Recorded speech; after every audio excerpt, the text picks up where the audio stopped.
سیدی اور نبی اللہ حمد و صلاۃ کے بعد انتہائی واجب الاحترام مہمانان ذی وقار بالخصوص قبلہ پیر سید علی مرتضیٰ فضل شاہ صاحب زیدہ مشتہور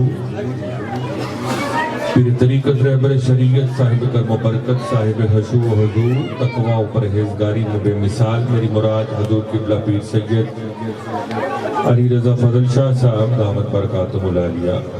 سید کا کام ہی لجپالی کرنا ہوتا ہے جی، سید کا کام ہی لجپالی کرنا ہوتا ہے۔ تو حافظ صاحب ایک چھوٹا سا واقعہ داتا صاحب کے حوالے سے، فریدی صاحب میں نے وہاں کے بی برگر کے سامنے سنایا تھا، آپ وہاں موجود تھے۔ بسم اللہ، آجائیں، مرحبا مرحبا۔ ابھی چند دن پہلے، بیٹا خاموش ہو جائیں آپ، داتا صاحب کا عرس گزرا ہے اور فیس بک پر کسی پیج پر یہ بحث چل نکلی کہ داتا صاحب زندہ ہیں یا نہیں۔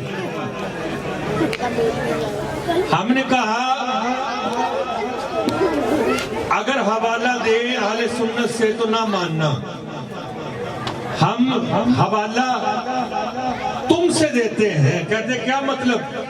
میں نے کہا ایک گورا تھا، گورا مانچسٹر میں رہتا تھا، اسلام کی دولت قبول کرنے کے بعد لاہور کی سرزمین پر آیا اور ایک ایسی جماعت کے ہتھے چڑھ گیا جو یہاں سے دوسری گلی میں جانا ہو تو بسترا ساتھ لے کر چلتی ہے۔